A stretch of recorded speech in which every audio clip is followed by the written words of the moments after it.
انہوں نے لکھا ہے کہ ڈاکٹر صاحب آپ کے نزدیک کشمیر کی جد و جہد جہاد حریت ہے، لشکر طیبہ اس کو جہاد فی سبیل اللہ کہتی ہے یا ہے؟ جماعت اسلامی کا علامہ مودودی کے نظریے کے برعکس جہاد فی سبیل اللہ ہے۔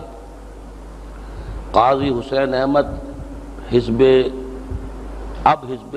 المجاہدین کے صلح کی بات چیت کے سبب ان سے الگ ہو گئے ہیں۔ عام مسلمان کیا کرے، کیا جانے؟ دیکھیے یہ بڑی لمبی بحث اور سیاسی بحث ہے اس وقت۔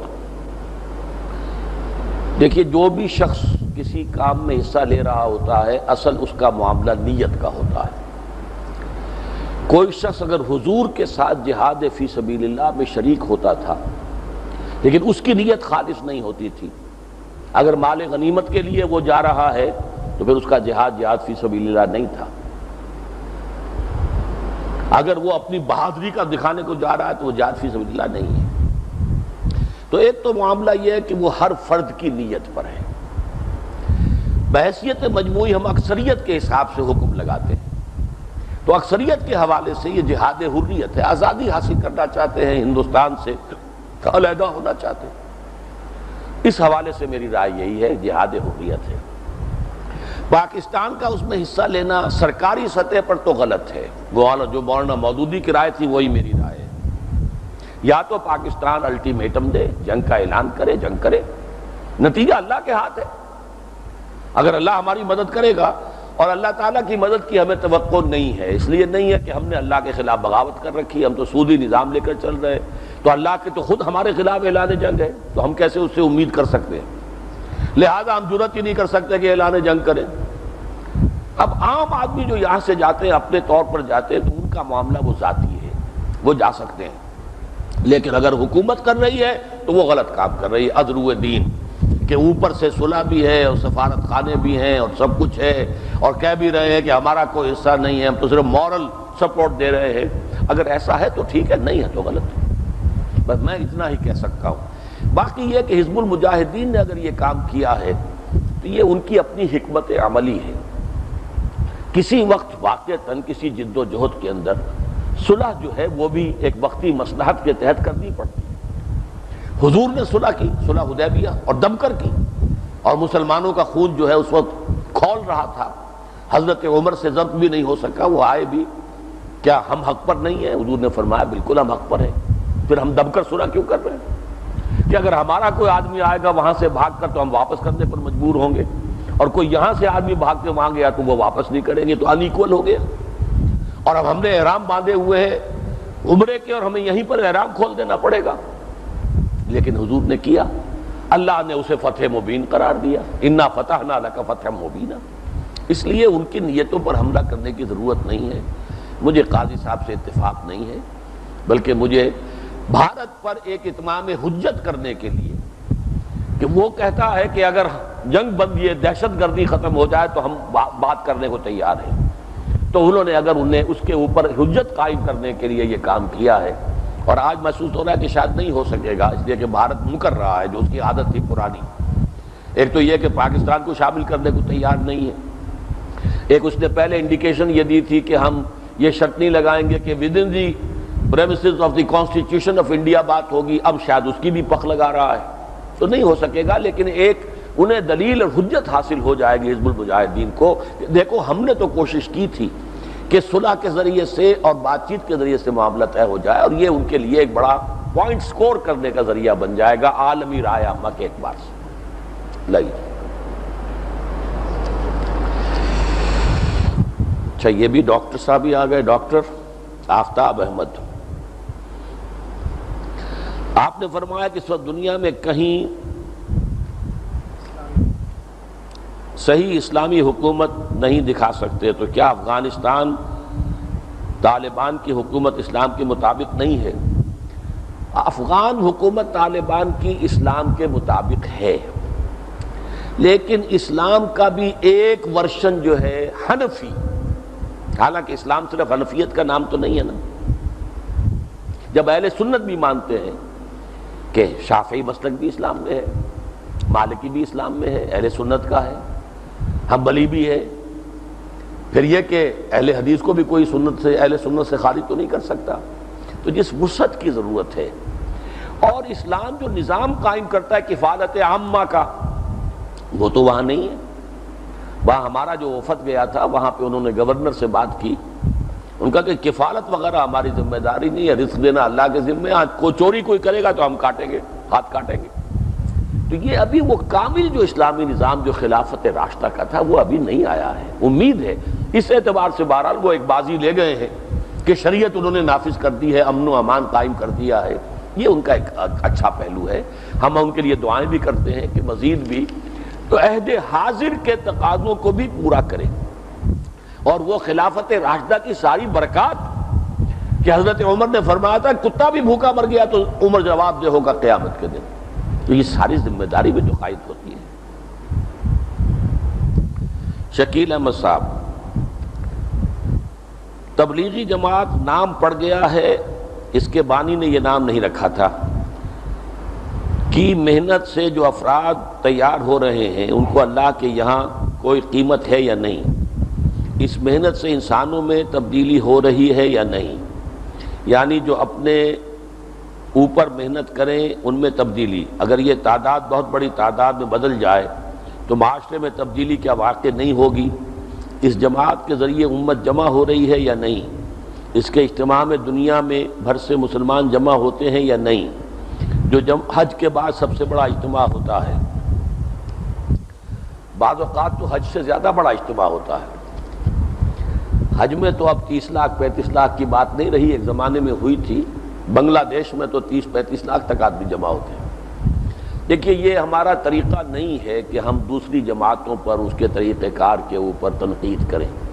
اب یہ خام خواہ کوئی صاحب جو زیادہ ہی ان کو دلچسپی ہے تبلیغی جماعت سے، وہ اسی، حالانکہ تبلیغی جماعت والے اس سے روکتے ہیں کہ اس کے اوپر بحثیں مت کرو۔ اب سوال کیا تو مجھے جواب دینا پڑے گا کہ تبلیغی جماعت جہاں اچھائیوں کی ترغیب دیتی ہے وہاں برائیوں سے روکتی نہیں ہے۔ قرآن میں تو امر بالمعروف کے ساتھ نہی عن المنکر بھی ہے، یہ دو پہیے ہیں، گاڑی اسی پر چلے گی۔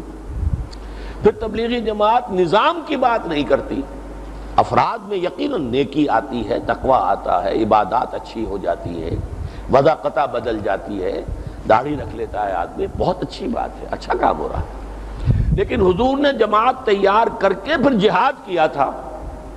یہاں اب 80 برس ہو گئے جماعت کو کام کرتے ہوئے، لاکھوں آدمی جمع ہو گئے، لیکن وہ جہاد اور قتال تو کہیں نظر نہیں آ رہا۔ تو یہ طریقہ وہ نہیں ہے،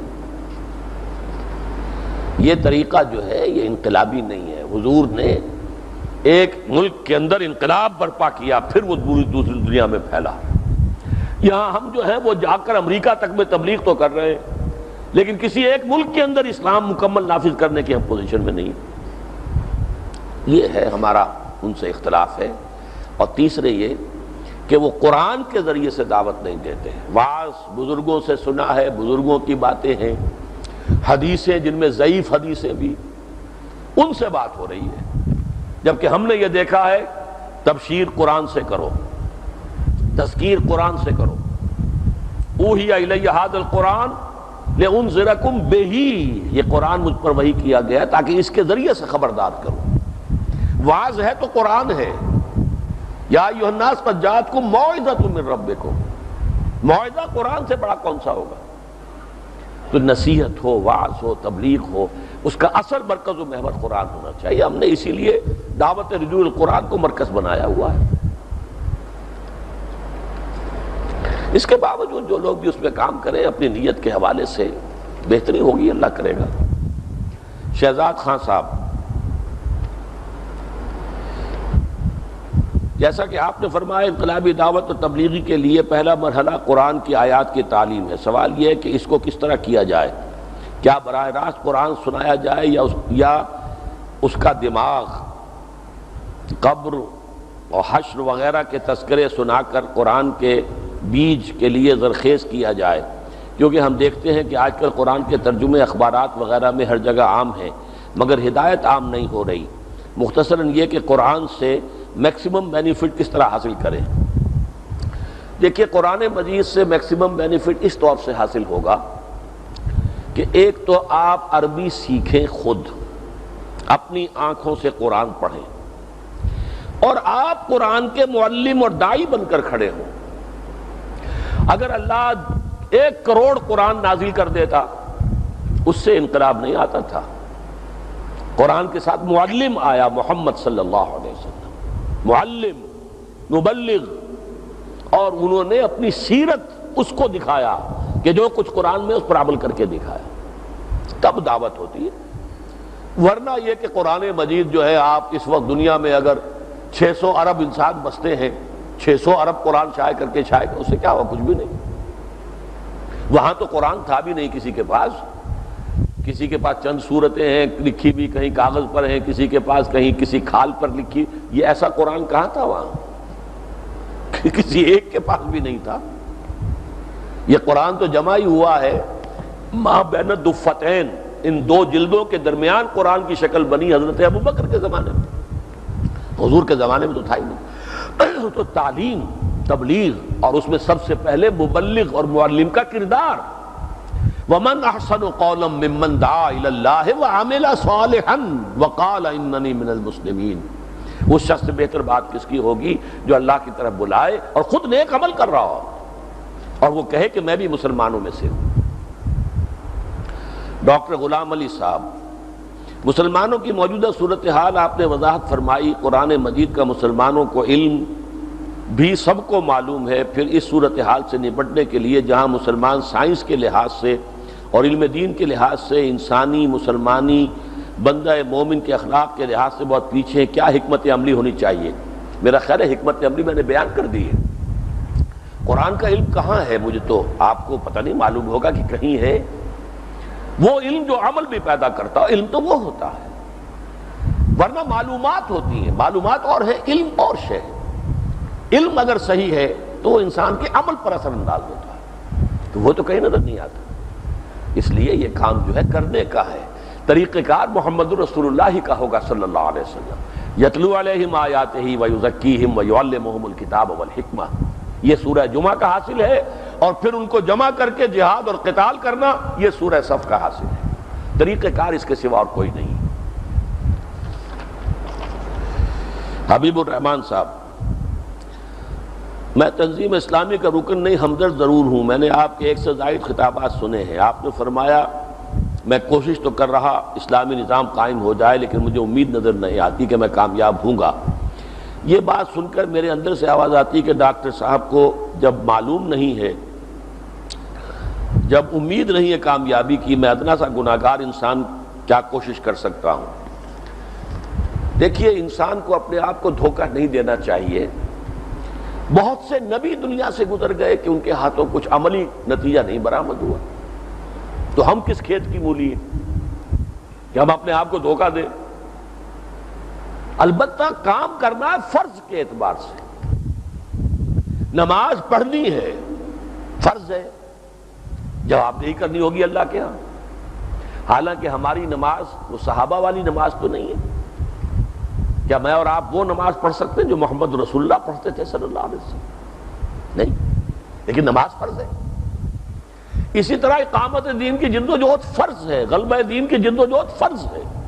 اب اس پر میرا آج کا موضوع یہ نہیں تھا، یہ تو سورہ صف میں نے واضح کیا تھا، یا رات میں نے تقریر کی تھی تو اس میں اس کو واضح کیا۔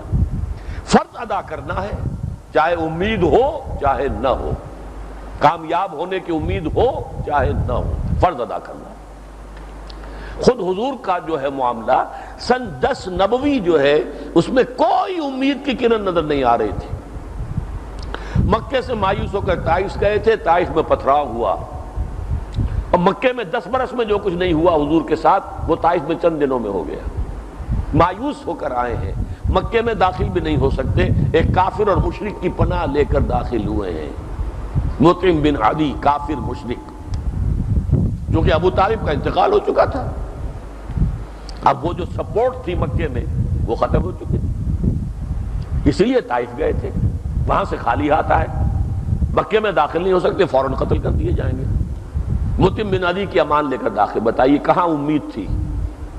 اسی سال ایک کھڑکی کھلی, 6 افراد جو ہیں مدینے کے وہ ایمان لے آئے. اگلے سال 12, اگلے سال 75. وہ دروازہ بن گیا, وہ دارالہجرت بن گیا. اللہ کے راستے کھول. تو ہمیں بھی اصل میں امید اس سے نہیں ہونا چاہیے کہ امید ہے لہذا کام کرنا. نہیں, فرض ہے لہذا کام کرنا ہے, یہ ہونا چاہیے. باقی مایوس بھی نہیں ہونا چاہیے. کچھ پتہ نہیں, بظاہر احوال میں کہتا ہوں مجھے کوئی آثار نظر نہیں آ رہے, لیکن کچھ پتہ نہیں. We never know what is round the corner جسے کہتے ہیں نا. ہماری نگاہ تو صرف سامنے دیکھ رہی ہے, فلاں گلی جو آ کر مل رہی ہے اس میں تو جو کچھ آ رہا ہے وہ تو مجھے نظر نہیں آ رہا. حضور کو تو مدینہ نظر نہیں آیا تھا, حضور تو طائف گئے تھے, کھڑکی کھلی مدینے سے. یہ اللہ کا فیصلہ ہوتا. لہذا اللہ کی قدرت سے کچھ بھی ہو سکتا ہے. کسی بھی وقت کو ٹرن آ سکتا ہے, کسی بھی وقت لوگوں کا رجوع ہو سکتا ہے. اللہ کی قدرت سے بعید نہیں ہے. لیکن ہم جو سوچتے ہیں وہ حالات جو بظاہر سامنے ہیں اس کے اعتبار سے وہ مایوس کن حالات ہیں. عبداللہ ابراہیم صاحب, آپ نے فرمایا کہ دنیا میں کہیں بھی اسلام نافذ نہیں ہے. اس ضمن میں طالبان کی کوششوں کا کیا مقام ہے, اور امریکہ کے اس اعلان سے کہ دسمبر تک طالبان حکومت ختم ہو جائے گی, کیا اس سلسلے میں کوئی خصوصی ذمہ داری ہو سکتی ہے؟ طالبان کی حکومت, جیسا کہ میں نے عرض کیا, وہ میں اسے سمجھتا ہوں کہ انہوں نے اسلامی حکومت کے کم سے کم بنیادی تقاضے پورے کیے. فقہ حنفی بھی کوئی شریعت کے دائرے سے خارج تو نہیں ہے نا بہرحال, اس لیے فقہ حنفی نافذ کیے تو شریعت نافذ ہے. البتہ یہ کہ جو اس کا ایک مکمل نظام ہے خلافت راشدہ کا, اور اس میں جو بھی عوام کا بھی پھر اس میں حصہ ہے, مشورہ بھی ہوتا ہے, شورا بھی ہے, امرہم شورا بینہم, اس کے حوالے سے ابھی انہیں نظام بنانا ہے. ابھی نظام بنا نہیں ہے. ابھی تو وہ اس کے اندر ہے کہ جب تک وہ شمالی اتحاد والوں سے فارغ نہیں ہو جاتے حالت جنگ ان کی مسلسل جاری ہے. اس کے بعد کوئی شکل بنے گی, اور امید ہے اللہ تعالیٰ بہتر سے بہتر کی طرف رہنمائی فرمائے گا. ان کے لیے دعا کرنا آپ کے لیے لازم ہے, میرے لیے بھی لازم ہے. جو بھی تعاون کر سکیں وہ تعاون بھی کرنا چاہیے. یہ کچھ خواتین کی طرف سے سوال ہے.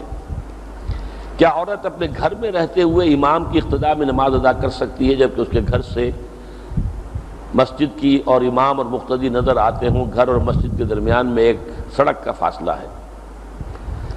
یہ بڑا ایک فقہ کا مسئلہ ہے. میرے نزدیک جہاں تک میری معلومات ہے یہ صحیح نہیں ہے. البتہ یہ ہے کہ یہ کسی مفتی صاحب سے پوچھنا چاہیے. میرے اس قول کو فتویٰ نہ سمجھا جائے. اور جب خواتین پر باجماعت نماز فرض نہیں ہے بلکہ ان کے اپنے گھر میں نماز ادا کرنے کو افضل قرار دیا گیا ہے, مردوں کے لیے مسجد میں اور عورتوں کے لیے گھر میں افضل ہے, تو خامخواہ یہ تکلف کر کے کوئی امام کے ساتھ جو ہے جبکہ فصل بھی ہے سڑک بھی ہے, تو یہ تو میرے نزدیک صحیح نہیں ہے. واللہ عالم. آپ نے فرمایا کہ علم حاصل کرنا اس نیت سے کہ اس کے ذریعے نجات ہو, تزکیہ ہو. بعض دفعہ اتنا تو علم حاصل کر لیتے ہیں جو عمل کے لیے کافی ہوتا ہے, مگر اکثر و بیشتر لوگوں کی ڈیمانڈ پر سندیں حاصل کرنی پڑتی ہیں. وہ چاہتے ہیں کہ ہمیں تعلیم دینے والا پرفیکٹ ہو, لہذا اس کے لیے بھی بعض دفعہ علم حاصل کرنا پڑتا ہے تاکہ لوگوں پر حجت ہو جائے. یہ دوسری بات ہے. اصل مسئلہ اپنی نیت کا ہے. نیت جو ہے وہ دین کی خدمت ہو, آخرت کی نجات, اللہ کی محبت, اللہ کی رضا اور دین کی خدمت, یہ نہ ہو. باقی یہ کہ سند بھی ہو تو کوئی اس میں حرج نہیں ہے. آپ نے آج تخصص کی بات کی جس میں کتاب کو حکم کا حصہ اور حکمت کو دانائی والا حصہ قرآنی حصہ قرار دیا ہے. اگر ابھی وقت نہ ہو تو آئندہ کسی خطبے میں اگر اس پوائنٹ کو مزید واضح کریں تو مہربانی ہوگی. یہ پوائنٹ میں نے پوری تفصیل کے ساتھ واضح کر دیا ہے. میری جو کتاب ہے نبی اکرم صلی اللہ علیہ وسلم کا مقصد بعثت, اس میں اس آیت پر مفصل مضمون موجود ہے. اور میں نے جو رائے اس وقت ظاہر کی ہے وہ تو بدقسمتی یہ ہوئی ہے کہ 2 گھنٹے میں صرف ہم 8 آیتیں پڑھ سکے, یعنی 3 آیتیں جو ہیں وہ رہ گئی ہیں. لیکن یہ کہ اس سے زیادہ تفصیل میں جانے کا اس وقت موقع نہیں تھا اور نہ اب ہے. محمد عمر صاحب, اگر کوئی شخص ایک مسلمان یا ایک ایسے زمانے میں پیدا ہوتا ہے جہاں اسلامی نظام مکمل قائم ہو تو وہاں وہ صرف اسی انفرادی اسلامی ذمہ داری پوری کرے گا, اور اس کے برعکس اگر کوئی باطلانہ نظام میں پیدا ہوتا ہے تو اس کو اجتماعی اور انفرادی دونوں ذمہ داریاں پوری کرنی ہوں گی.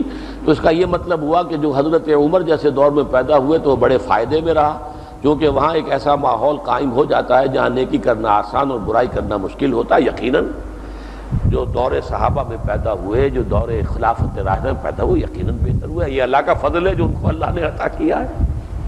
باقی یہ ہے کہ وہ دور آیا کیسے تھا، صحابہ کرام کی محنتوں سے، جاں فشانیوں سے، سرفروشیوں سے، جانیں دے کر، گھر بار چھوڑ کر تب آیا تھا نا وہ دور۔ اب ان کا جو مرتبہ ہے وہ مرتبہ بعد والوں کا تو نہیں ہے نا۔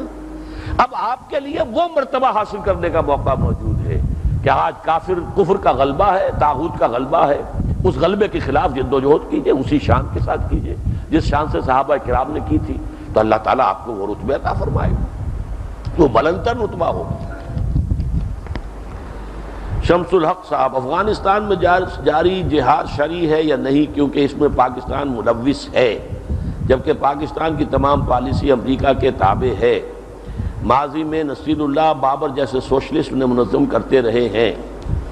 ماضی کے بارے میں تو میرا بھی گمان یہ تھا، لیکن یہ کہ جس وقت لوگوں نے اعتراض کیا تھا اس پر، تو میں نے انہیں یہ جواب دیا تھا کہ آپ اگر اس وقت یہ طالبان کے خلاف اگر یہ بات کہہ رہے ہیں تو سوال یہ کہ پہلے جو جہاد ہوا تھا وہ کس کے پیسے سے ہوا تھا؟ یہ گلبدین حکمت یار ہوں یا کوئی اور ہوں، وہ 8 مجاہدین گروپ یہاں تھے ساتھ، وہ پیسہ کس کا تھا؟ وہ تو پیسہ، ہتھیار تو امریکہ ہی کے تھے نا۔ باقی انہوں نے یہ سمجھا کہ یہ زیادہ فنڈامنٹلسٹ قسم کے لوگ ہیں، یہ شاید کوئی جدید قسم کا اسلامی نظام لے آئیں جو ہمارے لیے زیادہ بڑا خطرہ بن جائے گا، تو پھر یہ کہ یہ جو بیچارے جو مولوی ہیں مسجد کے، ان سے زیادہ خطرہ نہیں ہے، یہ شاید سعودی عرب جیسے لوگ ہوں گے جو صرف جو ہے وہ نماز روزے ہی تک رکھیں گے معاملے کو، باقی وہ ہماری جیب میں رہیں گے۔ یہ انہیں مغالطہ تھا۔ جو بھی کوئی سپورٹ کی اگر کی انہوں نے، مجھے یقین سے تو معلوم نہیں، لیکن جو کہتے ہیں زبان خلق کو نقارہ خدا سمجھو، تو پاکستان کے ذریعے سے جو سپورٹ کی امریکہ نے، تو وہ بھی الٹی پڑ گئی کہ یہ تو ان کے بھی باپ نکلے، یہ فنڈامنٹلسٹ ان سے بھی زیادہ سخت ہے اور امریکہ کے ان سے بھی زیادہ بڑے دشمن ہیں، تو ان کی چالیں الٹی پڑ رہی ہیں۔ پہلے انہوں نے روس کو شکست دلانے کے لیے ان افغانوں کی مدد کی، وہ افغان پھر ایک جہاد پوری دنیا میں پھیل گیا، اس کے انڈے بچے ہی تو ہیں، جہاد افغانستان کے انڈے بچے ہیں جو کشمیر میں جہاد شروع ہوا ہے، یہ اسی کی ایکسٹینشن ہے، اسی کا فال آؤٹ ہے، اور پوری دنیا میں غلغلہ ہے، پوری دنیا سے آ گئے تھے لوگ، اور پھر وہ واپس گئے ہیں اپنی اپنی جگہوں پر، وہ چچنیا ہو، وہ بوسنیا ہو، وہاں پر یہ سب جگہ پہنچے ہیں، اور دنیا اس وقت ڈر رہی ہے ان سے۔ لیکن یہ سب در حقیقت نتیجہ ہے وہ اس جہاد کا جو کہ امریکہ نے اپنا پیسہ اپنے ہتھیار دے کر کروایا تھا۔ اس وقت مقصد تھا روس کا ستیہ ناش کرنا، وہ حاصل ہو گیا، لیکن یہ مصیبت گلے پڑ گئی۔ اب ان کے مقابلے میں طالبان کو اٹھایا، اب وہ مصیبت گلے پڑی ہوئی ہے۔ پہلے عمر عبد الرحمن اور اسامہ بن لادن جو ہے وہ بڑے عزیز تھے، بڑے محبوب تھے، وہ مجاہد جو ہے ریکروٹ کر کر کے لاتے تھے تاکہ افغان جہاد کے اندر حصہ لیں۔ اب وہی مبغوض ہیں، وہی سب سے بڑے دشمن ہیں، ایک کا بیچارہ جو ہے وہ تو جیل میں پڑا سڑ رہا ہے امریکہ میں، عمر عبد الرحمن، اور دوسرے کی جان کے درپے ہیں وہ افغانستان میں پناہ گزین۔ تو یہ ہے کہ یہ یکیدون کیدن و اکید کیدا، چال دنیا چل رہی ہے، ایک اللہ کی چال بھی ہے، وہ رفتہ رفتہ آ رہی ہے، اور وہ کدھر جا رہی ہے؟ وہ تو در حقیقت دنیا میں ایک بہت بڑا ابھی مارکا تو آنا ہے، لیکن اس کے بعد بالآخر اللہ کا دین پوری دنیا میں غالب ہوگا، ادھر جا رہی ہے بات۔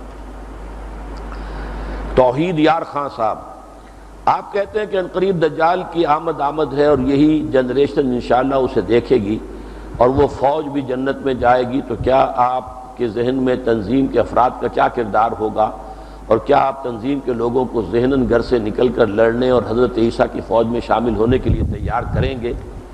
دیکھیے اس حد تک تو میں نے نہیں کہا کہ یہی نسل دیکھے گی، میں نے کبھی نہیں کہا یہ ضرور ہے کہ جو خبریں دی تھی حضور نے مجھے اب وہ زیادہ دور معلوم نہیں ہوتا زمانہ، حضرت مہدی کا ظہور اور عرب میں ایک خالص اسلامی حکومت کا قائم ہونا، لیکن اس کے قائم ہونے کے لیے کسی مشرقی ملک سے فوجیں جائیں گی مدد کرنے کے لیے حضرت مہدی کی، تو معلوم ہوتا کہ اس کسی اور جگہ پر اس سے پہلے قائم ہو چکا ہوگا۔ اللہ کرے کہ وہ پاکستان ہو، افغانستان ہے، یہ مل کر وہ علاقہ بن جائیں کہ جہاں سے پھر فوجیں، اور ایک حدیث میں تو نام بھی افغانستان کا، افغانستان تو اس زمانے میں تھا ہی نہیں، خراسان جو ہے اس وقت اس کا جو ہارٹ تھا وہ آج کا افغانستان ہے۔ تو یہ تو ہے، بہرحال ہر مسلمان کی یہ نیت ہونی چاہیے کہ جب وہ وقت آئے تو وہ سر سے کفن باندھ کر گھر سے نکلے، اور ظاہر بات ہے کہ اس کے لیے تو تیار ہم کر ہی رہے ہیں۔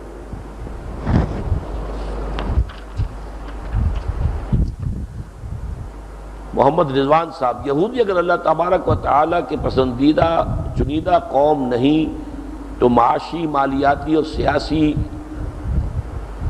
وغیرہ طور پر بنیادی اس قدر مستحکم اور باعزت کیوں ہے، جبکہ یہ سب ہے کہ یہودی کبھی بھی مستحکم نہیں ہوں گے اور بے وطن رہیں گے؟ اس کے برعکس یہودی فی الوقت ایک طاقتور کے بالغ بھی بن چکے ہیں۔ مشیت الہی اس بارے میں کیا ہے؟ یہ بہت اہم سوال ہے، قدر مشکل بھی ہے، وضاحت طلب ہے۔ دیکھیے، یہودیوں کو ایک سہارا ملا ہے۔ قرآن مجید میں کہیں یہ نہیں کہا گیا کہ ان کی کوئی قوم نہیں ہوگی، کوئی وطن نہیں ہوگا، کہیں نہیں کہا گیا۔ ضربت علیہم الذلۃ اینما ثقفوا الا بحبل من اللہ وحبل من الناس، ان پر ذلت تھوپ دی گئی ہے مگر کہیں اللہ کی پناہ کی وجہ سے یا لوگوں کی پناہ کی وجہ سے۔ یہ حبل من الناس کے حوالے سے آج انہیں دنیا میں سہارا ملا ہے۔ عیسائی دنیا ہے جس نے ان کو سپورٹ کیا ہوا ہے، ان کی اپنی حیثیت کچھ بھی نہیں۔ یہ تو سن 73 میں ختم ہو جاتے۔ گولڈا مائر جو تھی اس وقت کی وزیر اعظم، وہ خودکشی کرنے کا فیصلہ کر چکی تھی جب سن 73 میں بارلیو لائن کراس کر لی ہے مصریوں نے، جسے یہ کہتے تھے کہ یہ تو ناممکن ہے، اس کو کوئی کراس کر ہی نہیں سکتا۔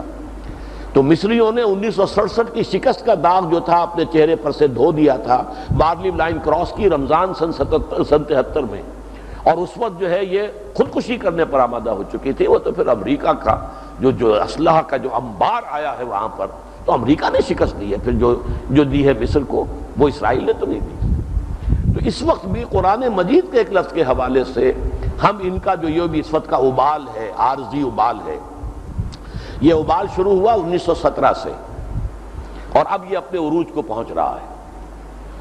لیکن اس کی جو حکمت میرے نزدیک ہے، یہ تو اصل میں جب حضرت مسیح علیہ السلام کو انہوں نے اپنے بس پڑتے سولی پر چڑھایا تھا، چاہے اللہ نے انہیں اٹھا لیا اور سولی نہیں دیے گئے وہ، لیکن انہوں نے تو اپنے طور پر سولی پر چڑھا دیا نا، یہ عذاب الہی کے مستحق اسی وقت ہو گئے تھے، لیکن ان کو ایکسیپشن کے طور پر اللہ نے رکھا ہے۔ مجھے یہ حکمت معلوم ہوتی ہے کہ امت مسلمہ جب سزا کی مستوجب ہو جائے گی اور اس کا جو بہترین حصہ ہوگا عرب، ان کو سزا ان ملعونوں کے ہاتھوں دلوائی جائے گی، اور وہ ہو رہا ہے آج۔ پوری عرب قوم عیسائی ان کے سامنے سر جھکا کے کھڑی ہوئی ہے۔ سارے کے سارے جو میڈرڈ میں جا کر حاضر ہو گئے تھے، جو ایک کمرے میں برداشت نہیں کرتے تھے کہ اسرائیل کا نمائندہ بھی ہو اور ہم بھی ہو، ایک میز پر بیٹھنا تو بہت دور رہا، جا کر میڈرڈ میں سب کے سب لائن لگا کر کھڑے ہو گئے اور وہاں سے ان کی گفتگو شروع ہو گئی۔ اور جناب آپ کے شاہ حسین بھی جو فوت ہو گئے، اللہ انہیں معاف کرے، وہ بغل گیر ہوا تھا۔ کزنز اب یاد آ گیا، ہم تو کزنز ہیں، آپ بنو اسماعیل ہیں اور آپ بنو اسرائیل ہیں، ہم تو کزنز ہیں۔ یہ سارا کچھ ہوا کہ نہیں؟ یہ انتہائی ذلت ہے یا نہیں؟ جس کے ساتھ بات کرنے کو تیار نہیں تھے، آج اس کے ساتھ صلح کی گفتگو ہو رہی ہے اور تقریباً سب نے تسلیم کیا ہوا۔ اور جیسا کہ میں نے عرض کیا، وہ دور نہیں ہے۔ اب یہ ڈیڈ لاک یروشلم پر ہو رہا ہے، اور یہ ایسا ڈیڈ لاک ہے کہ اس کا پیسج ممکن ہی نہیں۔ نہ یہودی پیچھے ہٹ سکتے ہیں، وہ جو فنڈامنٹلسٹ یہودی ہے وہ حکومت کو کبھی بھی اس یروشلم کے معاہدے میں پیچھے ہٹنے نہیں دے گا، نہ عرب جو ہیں ان کو آمادہ ہونے دیں گے اس کو، یاسر عرفات کو، کہ وہ بالکل دستبردار ہو جائے یروشلم سے۔ یہی جو ہے امپاس جسے آپ کہتے ہیں وہ آ گیا ہے۔ اب اس کے بعد اگر کیا ہوگا؟ اگر 13 ستمبر کو یونیلیٹرل ڈکلریشن کر دیتا ہے تو جنگ ہوگی، اور کوئی عجب نہیں کتنا بڑا عذاب آئے۔ اور سب سے پہلے تو مسلمان عرب جو ہیں ان پر خود عرب حکمرانوں کی طرف سے عذاب آئے گا۔ پہلے تو حسنی مبارک انہیں جو ہے بھونے گا اور شاہ فہد بھونیں گے، وہ جو مسلمان نوجوان ہے جو تلملا کر اٹھے گا، جیسے کہ مسجد گرا دی گئی تھی اگر ایودھیا کی، تو مسلمان جو تلملا کر اٹھے، پھر بھون دیا پولیس نے ان کو۔ 6000 کے قریب جو ہے وہ ممبئی کے اندر جو ہے وہ بھون دیے گئے۔ ایسے ہی ہوگا۔ تو یہ حالات بہت خراب ہیں جو آ رہے ہیں، اس لیے ہم کہہ نہیں سکتے، لیکن یہ کہ جب بھی اللہ کرے گا ہمیں اس کے لیے تیاری کرنی ہے ذہناً۔ ایک میرے ہم نام نکل آئے ہیں، اسرار حسین صاحب، سود حرام ہے یہ ہم سب مسلمان جانتے ہیں، مگر کیسے چھٹکارا حاصل کریں؟ دیکھیے، ایک ہے انفرادی چھٹکارا حاصل کرنا، وہ تو آپ آج بھی کر سکتے ہیں۔ آپ نے کسی نے آپ کو پابند نہیں کیا کہ آپ بینک سے قرضہ لیں سودی۔ اگر آپ زیادہ پیسے نہیں ہیں کھوکھا لگائیے، کھوکھا نہیں ریڑھی لگائیے۔ بڑا تجارت کرنا جو ہے کوئی فرض عین ہے، مزدوری کیجیے، لیکن یہ سودی قرضہ مت لیجیے۔ جھونپڑی میں رہ سکتے جھونپڑی میں رہیے، مکان بنانا سودی قرضہ لے کر کوئی فرض تو نہیں۔ تو براہ راست سود سے جو ہے آدمی بچ سکتا ہے آج بھی، اگرچہ سود کا غبار میرے اندر بھی جا رہا ہے، آپ کے اندر بھی جا رہا ہے، وہ علیحدہ بات ہے، لیکن یہ کہ اجتماعی طور پر بچنے کے لیے اب بہت سی اسکیمیں دے دی گئی ہیں دنیا کے اندر، اب اس میں سے کسی پر عمل کریں، امپلیمنٹ کریں۔ سپریم کورٹ نے دے دی ہے، اس کے علاوہ جو ہے جو ہماری آئیڈیالوجی کونسل تھی اس نے دی تھی، پھر یہ جو انہوں نے یہ جو بد نصیب خاندان جو ہے شریف خاندان، انہوں نے بھی ایک کمیٹی بنائی تھی، اور کمیٹی نے جو ہے وہ ظفر الحق صاحب کی، راجہ ظفر الحق کی سرکردگی میں وہ رپورٹ دے چکی ہے۔ کرو بسم اللہ، کچھ تو ہوگا نا۔ قاری احمد علی خان صاحب، میرا سوال یہ کہ ہم جہاد کشمیر کی بات کرتے ہیں، سوال یہ کہ ہمارے ملک کیا اسلامی نظام نافذ ہے اور کیا اسلامی ذہن کے لوگوں کی حکومت ہے؟ تو کیا پہلا جہاد خود پاکستانی حکومت سے نہیں کرنا چاہیے؟ اور اگر ہم کشمیر کے مسئلے پر انڈیا سے جھگڑا کریں گے تو کہیں انڈیا کی حکومت ہندوستانی مسلمانوں سے اس کا انتقام نہیں لے گی؟ آخر ہم نے مشرقی پاکستان آسانی سے کیوں کھو دیا؟ شاید اس وجہ تو نہیں کہ وہاں پیٹرول پیدا نہیں ہوتا؟ یہ تو قاری صاحب نے بہت سی باتیں اس میں جمع کر دی ہیں، اور اس میں بہت سی باتوں سے مجھے اتفاق ہے۔ یہ کہ ہمارا اصل فرض، پہلا فرض اس ملک میں اسلام کو نافذ کرنا ہے۔ حضور نے عرب سے باہر کوئی اپنا دعوت نامہ بھی نہیں بھیجا، کوئی مبلغ نہیں بھیجا، کوئی بھی سفیر نہیں بھیجا، جب تک کہ عرب میں صلح حدیبیہ ہو گئی اور اسے اللہ نے فتح مبین قرار دے دیا، تب پہلی مرتبہ آپ نے خطوط لکھے ہیں۔ یہ سن 6 میں صلح حدیبیہ ہوئی ہے، 12 برس مکے کے اور 18 برس تک آپ کی دعوت صرف عرب کے لیے تھی، عرب میں دین کو قائم کرنا۔ یہ صحیح طریقہ یہ ہے۔ باقی یہ کہ مسلمان دنیا میں ہیں، ان کی مدد کے لیے کوئی جانا چاہتا ہے چلا جائے، ٹھیک ہے، جذبہ ہے اس کا، وہ اپنی نیت کا پھل اللہ کے ہاں پالے گا، لیکن اس میں کوئی شک نہیں میرا اور آپ کا پہلا فرض اس ملک میں اسلام قائم کرنا ہے۔ اور انشاءاللہ چند دنوں میں آپ دیکھیں گے میں ایک اشتہار اخبارات میں شائع کر رہا ہوں تنظیم اسلامی کی جانب سے، جس میں وہ حدیث میں نے دی ہے، پاکستان کی جہادی تحریکوں کو متوجہ کیا ہے کہ حضور نے فرمایا کہ اللہ تعالیٰ نے مجھ سے پہلے جس امت میں بھی کسی نبی کو مبعوث کیا، اس میں سے اس کے نبی، اس کے حواری یا صحابہ ہوتے تھے جو اس کی سنت کو مضبوطی سے تھامتے تھے، اس کے احکام پر عمل کرتے تھے، لیکن ہمیشہ اس کے کچھ دنوں کے بعد ایسے ناخلف لوگ آ جاتے تھے جو کہتے تھے وہ کرتے نہیں تھے، کرتے وہ تھے جس کا حکم ہی نہیں ہوا، بدعات پیدا کر دیتے تھے۔ فمن جاہدہم بیدہ فہو مومن، جو ایسے لوگوں کے خلاف جہاد کرے اپنے ہاتھ سے، طاقت سے، وہ مومن ہوگا۔ ومن جاہدہم بلسانہ فہو مومن، اور جو جہاد کرے گا اپنی زبان سے، امر بالمعروف نہی عن المنکر، وہ بھی مومن ہوگا۔ ومن جاہدہم بقلبہ فہو مومن، اور دل سے نفرت رکھے گا تب بھی مومن ہوگا۔ ولیس وراء ذلک من الایمان حبۃ خردل، اس کے بعد تو ایمان رائی کے دانے کے برابر بھی نہیں۔ تو اگر پاکستان کی جہادی تحریکیں جمع ہو کر پاکستان میں منکرات کے خلاف جہاد کریں، اور یہ ملک جو ہے منکرات سے پاک ہو جائے اور اسلامی نظام یہاں نافذ ہو جائے، پھر دنیا کے اندر جو ہے جنگل کی آگ کی طرح اسلام پھیل جائے گا۔ تو یہ اشتہار انشاءاللہ جلد ہی آپ اخبار میں دیکھیں گے کہ ہم متوجہ کر رہے ہیں ان جہادی تحریکوں کے کہ اصل جہاد جو ہے وہ پاکستان میں اسلام کو قائم کرنے کے لیے۔ اختر حسین صاحب، جناب اسٹار صاحب، آپ جیسے عالم دین ملک میں موجود ہیں اور اس طرح بے شمار عالم دین موجود ہیں، اس کے باوجود پاکستان میں اسلامی قانون کیوں نہیں ہے، یا آپ ایسا کوئی اقدام کیوں نہیں کرتے؟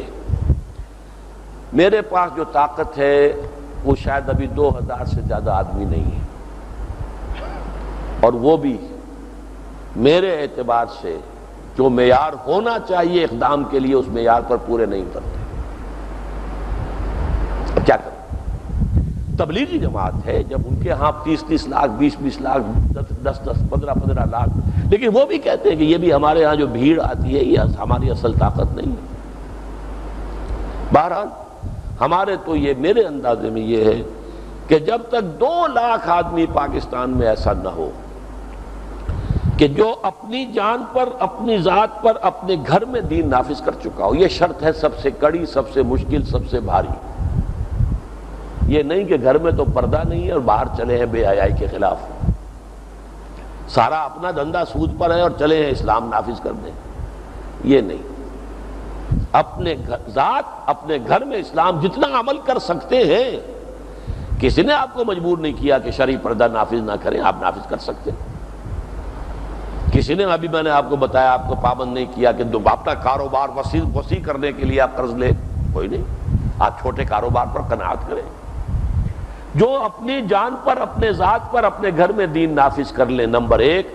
اور پھر ایک شخص سے سم و طاعت کی بیعت کر کے، وہ گروپ ہوں گے تو وہی ہنگامہ ہوگا جو افغانستان میں ہوا ہے. 8 گروپ تھے، وہ جب چلا گیا روس تو آپس میں لڑے. یہ گروپوں والی بات نہیں.